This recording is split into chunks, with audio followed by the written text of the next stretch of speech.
பிசிக்ஸ்ல 100+ score பண்ற அளவுக்கு எங்களால ரெடி பண்ண முடியும். ஏன்னா இதை பத்தி நான் உங்களுக்கு சொல்ல தேவையில்லை, எங்க வீடியோஸ் நீங்க பார்த்துட்டு நீங்களே தெரிஞ்சிருப்பீங்க.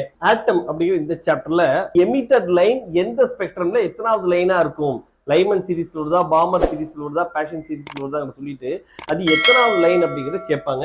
அதை பேஸ் பண்ண கொஸ்டின் தான் அதுக்கான ட்ரிக். இது நம்ம நேற்று பார்த்த அதே டேபிள் தான் பாருங்க. இந்த டேபிள் பேஸ் பண்ண அதே கொஸ்டின் தான். நமக்கு என்ன, நமக்கு n = 1, n = 2, 3, 4 இருக்கு. ஹையர் லெவல்ல இருந்து எந்த லெவலுக்கு வருதுங்கிறத பாக்குறோம். இப்ப ஹையர் லெவல்ல இருந்து n = 1 வந்துச்சுன்னா அது லைமன், n = 2 வந்துச்சுன்னா அது பாமர், 3 வந்துச்சுன்னா பேஷன், 4 வந்துச்சுன்னா பிராக்கெட், 5 வந்துச்சுன்னா ஃபன் சீரிஸ். அப்ப இது எத்தனாவது லைன் அப்படிங்கறத பார்க்கணும். இப்போ வந்து பாருங்க, நமக்கு 4th ல இருந்து 1க்கு வருது, 4 to 1 வருதுன்னா அது லைமன் சீரிஸ். அப்ப 4 - 1 என்ன, 3. அப்ப லைமன் சீரிஸ்ல 3rd லைன் அப்படின்னு சொல்லலாம். அதே மாதிரி வந்து என்ன ஆகுது, 4 to 2 ஒரு டிரான்சிஷன் நடக்குது. இப்போ 4ல இருந்து 2க்கு டிரான்சிஷன் நடக்குதுன்னா அது என்ன சொல்லலாம், அது பாமர் சீரிஸ்ல 2nd லைன். ஏன்னா 4 - 2 2.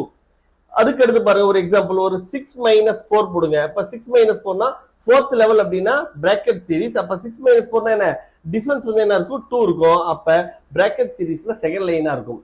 இன்னொரு எக்ஸாம்பிள் சொல்றேன் பாருங்க, லைமன் சீரிஸ்ல 5 to 1 சீரிஸ், 5 to 1 டிரான்சிஷன் வச்சுக்கலாம். 5 to 1 வந்துச்சுனாவே அது என்ன, நமக்கு 1 வந்துச்சுன்னா அது லைமன் சீரிஸ். 5 to 1 அப்படின்னா என்ன வரும், 5 - 1 போடுங்க. அப்ப 5 - 1 என்ன வரும், 4 வரும். அப்ப லைமன் சீரிஸ்ல அது 4th லைனா இருக்கும். இதை பேஸ் பண்ணி நம்ம கொஸ்டின்ஸ் கேட்கறாங்க. இப்போ ஒரே ஒரு எக்ஸாம்பிள் வந்து பாருங்க, உங்களுக்கு பிராக்டிஸ் கொஸ்டின்ஸ் நான் கொடுப்பேன். இப்போ ஒரு லைன் வந்து ஒரு கொஸ்டின் பாருங்க. When an electron does transition from n = 4 to n = 2, then emitted line spectrum will be. அப்ப n = 4 to n = 2னா 2 வந்துச்சுன்னா அது என்ன, லைமன் எடுத்துக்கிறது பாமர் சீரிஸ். அப்ப 2 வந்துச்சுன்னா அது பாமர். அது எத்தனாவது லைன் அப்படிங்கறத பார்க்கணும். இப்ப 4 - 2 போட்டோம்னா என்ன வருது, 2. அப்ப 2nd லைன் ஆஃப் பாமர் அப்படிங்கிறது கரெக்டா. அப்ப பாருங்க, 2nd line of Balmer series. அப்ப ஆப்ஷன் 2 தான் கரெக்ட். இந்த சாப்டர் இந்த கான்செப்ட்ல வந்து என்னன்னா, உங்களுக்கு பிராக்டிஸ் கொஸ்டின்ஸ் வேணும் அப்படியே என்ன பண்றீங்கன்னா 9750771555 அப்படிங்கிற இந்த நம்பருக்கு ட்ரிக் நம்பர் 34 கோட் போட்டு உங்களோட நேம் அண்ட் டிஸ்ட்ரிக்டை ஃபார்வர்ட் பண்ணுங்க. உங்களுக்கு தேவையான பிராக்டிஸ் கொஸ்டின்ஸ் உங்களை தேடி வரும். தேங்க்யூ.